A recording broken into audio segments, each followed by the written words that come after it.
Welcome to the Successful Nurse Coach podcast. On this podcast, Laura and Shelby, both board-certified nurse coaches, show you how to make as much money as you want in private practice as a nurse coach.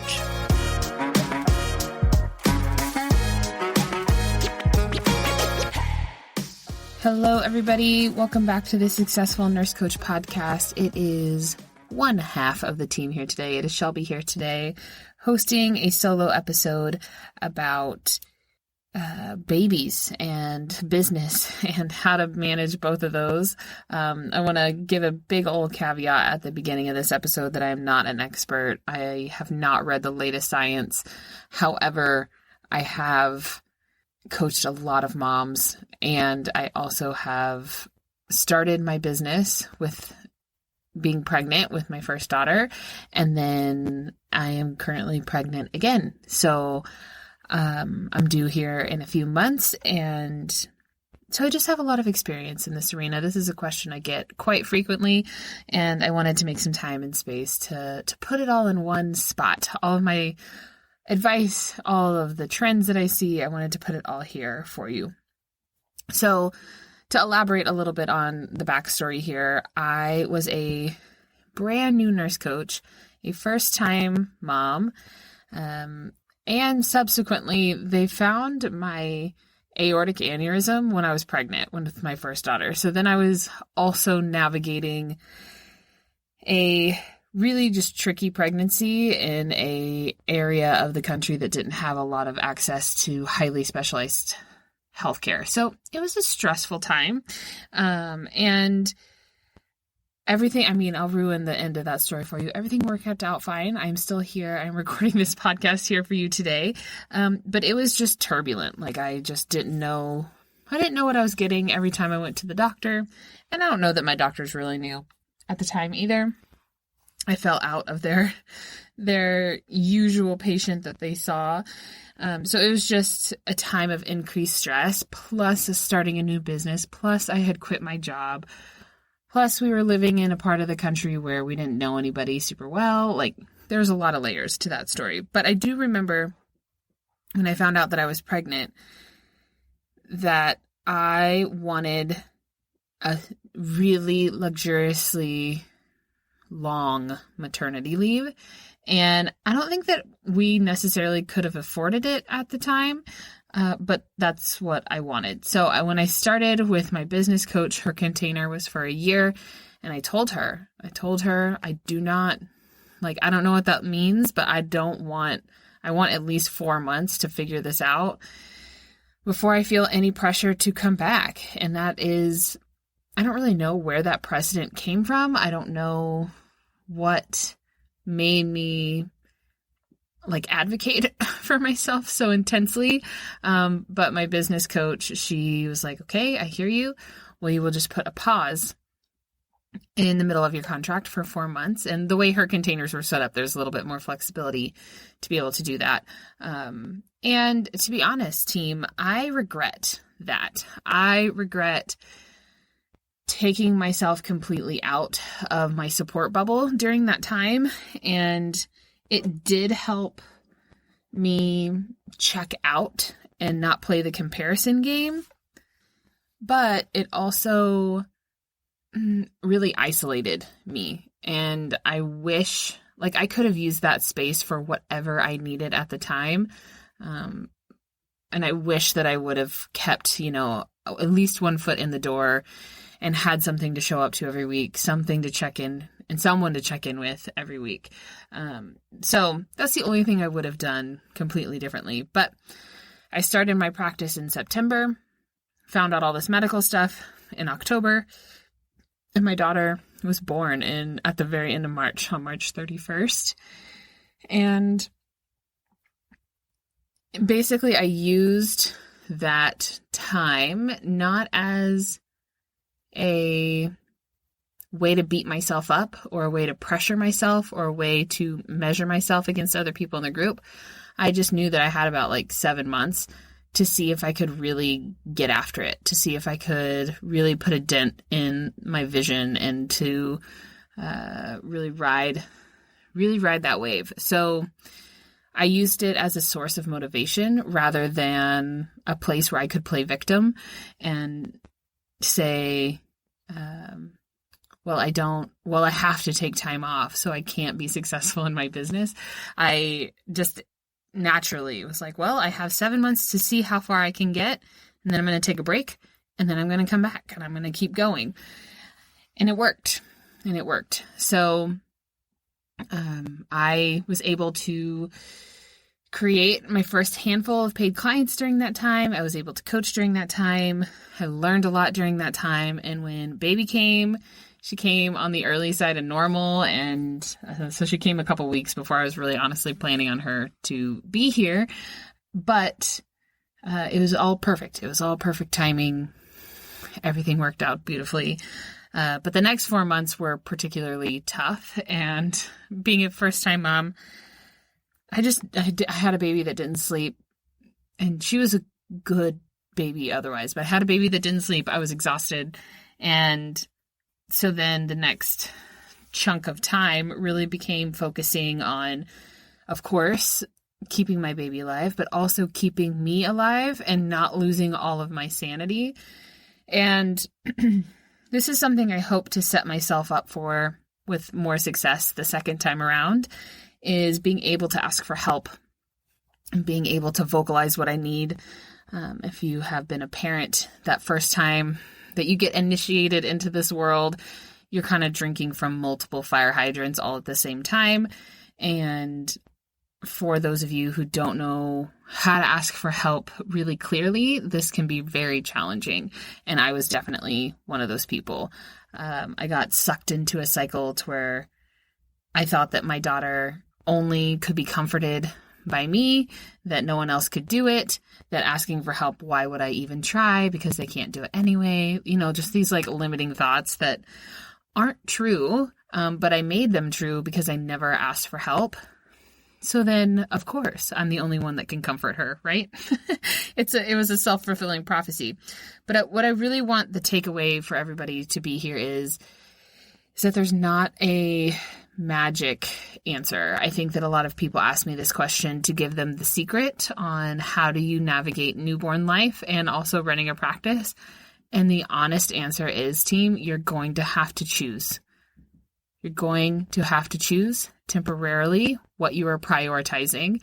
And I'm going to guess here that you are likely going to prioritize being a mom or being a dad and taking care of your kid and yourself. It is not forever. It is for a few weeks that you are going to have to just put your business to the side and make peace with that and learn the new life that you're experiencing. Something else that I support clients in a lot is talking to their partner and asking for help explicitly for what they need. A lot of our nurse coaches feel a sense of guilt for asking their partner for help, even though their partner's been at work all day. And I just want to remind you, my sweet, sweet friend, that you have also been working all day. Your body is working 24/7 to feed your child, to support you, and that by you asking for help when your partner gets home from work means that you are both continuing to share the load of parenthood together. So you're going to have to ask for help, and it can be little things like asking for the laundry and for them to cook dinner or do the dishes or wash the breast milk pump parts. It can be, hey, can you make sure that the laundry is done every week? Because I can't bend over right now to get it out of the washing drum. It doesn't not have to be that they are in the trenches of all of your emotional waves. But there can be tangible things on that list too, along with hopefully some emotional support as well.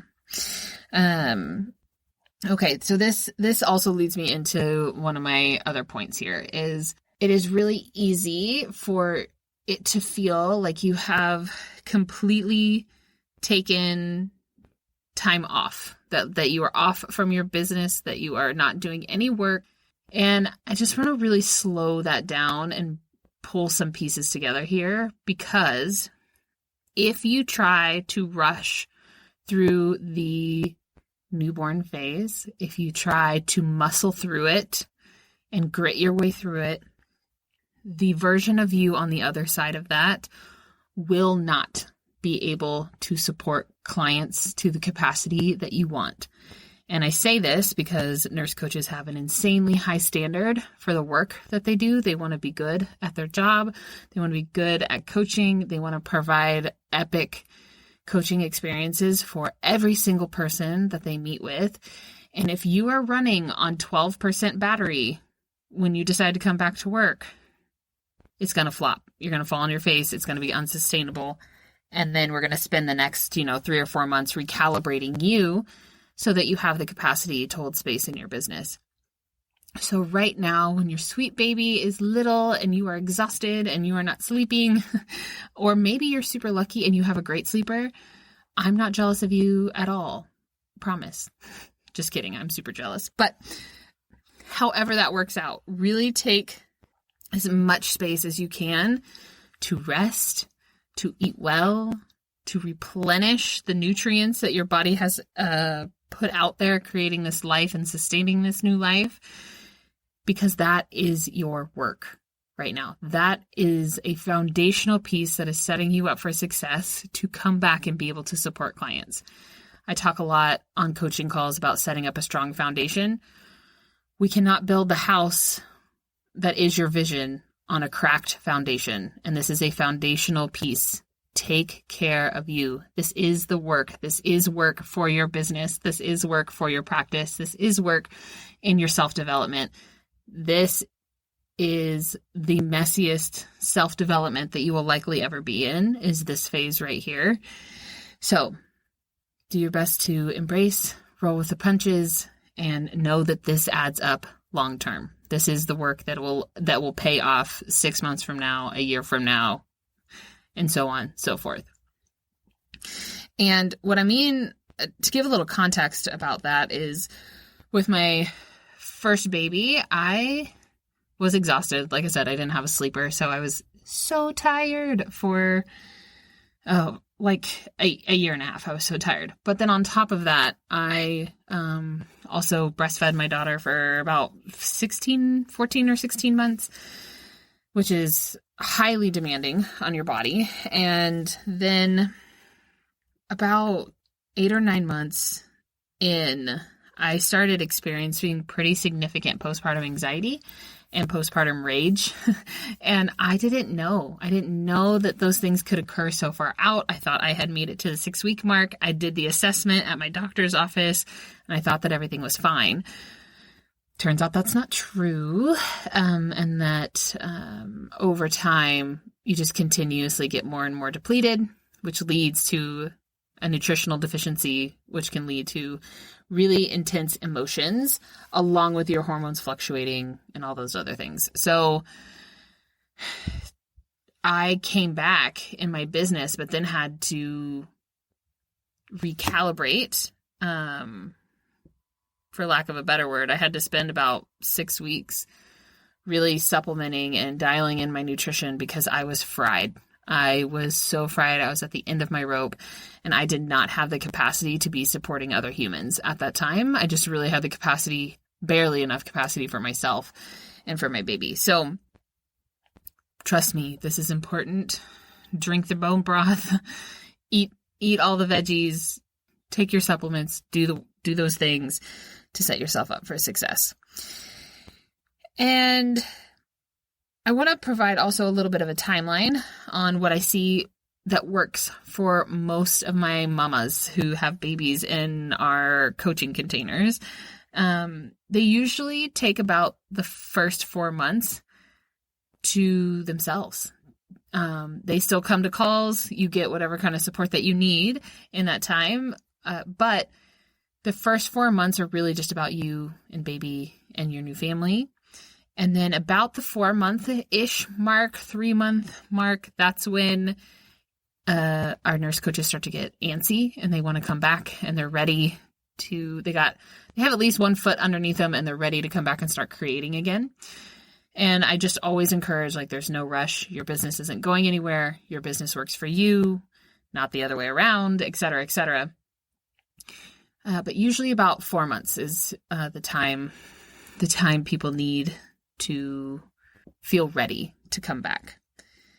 And whenever you come back, something that helped me keep my sanity between balancing mom guilt and balancing work guilt was whatever I was doing, I was monotasking. So if I was working, I was working. I wasn't working from my phone, from the couch, while also watching my daughter. If I was working, it was designated work time. My husband was there. I had a sitter that came in a couple times a week, and I worked. I tried to be as undistracted as possible. You will very much impress yourself what you can get done in 90 minutes if you allow yourself to be fully submersed in your activity. And then when it was time to be mom, I just was mom. I did not try to work on the side. I didn't try to put the baby in a carrier and walk around on the phone. For me, I had to really separate the two. And I know that this may not apply to everybody in their circumstances, and that's totally valid. But for me, monotasking is what saved my brain, and just helped me navigate all of the mom feelings that you get.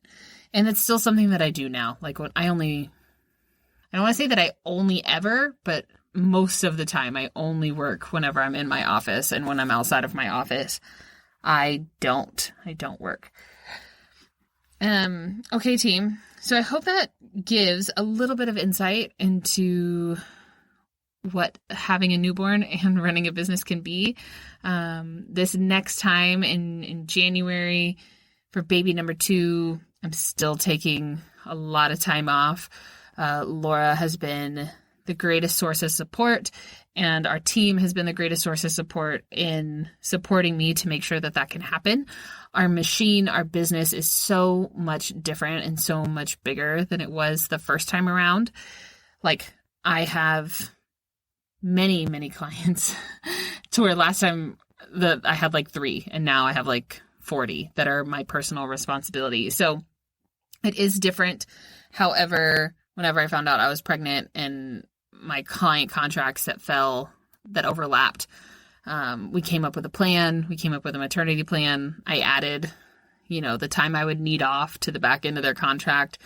I set up a plan for them to coach within their group together. Like, there's so many ways to get creative. I have our other lead coaches stepping in for a few calls so that our clients aren't floating around completely unsupported.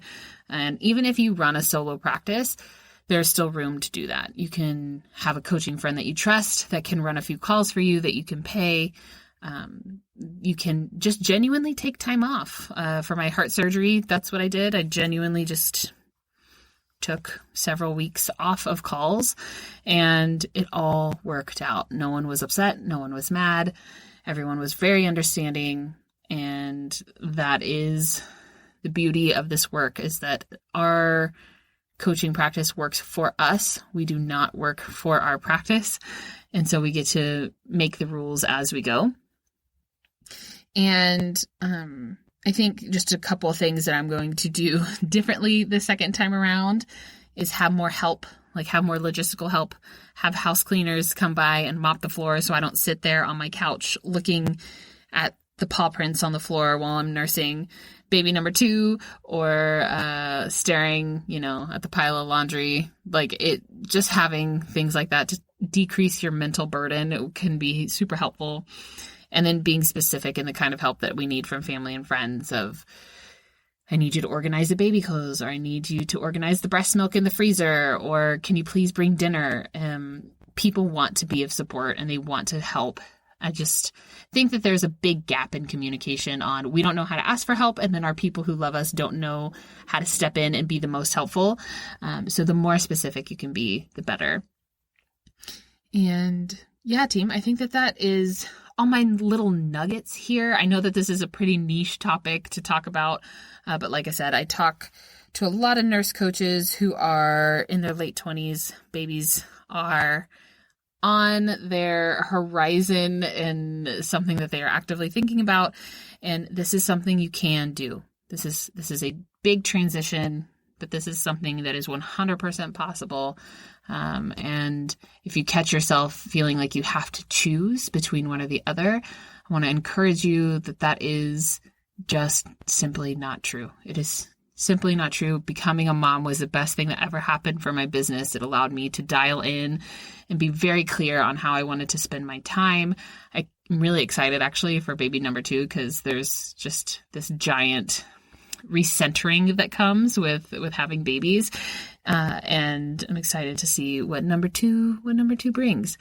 All right, my friends, I hope to see you around. Come join us. If you have any more questions or something that I didn't answer, that you were hoping that I got to, come to the Facebook group, the Successful Nurse Coaches. Ask it in there. I would be happy, super happy to chime in and give my 2 cents. We also have a lot of moms in that group that I'm sure can give you a wide varying perspective, which can be helpful. And I am sending you all lots of love. Thanks for joining me today on this solo episode, and we will see you next week. Bye-bye.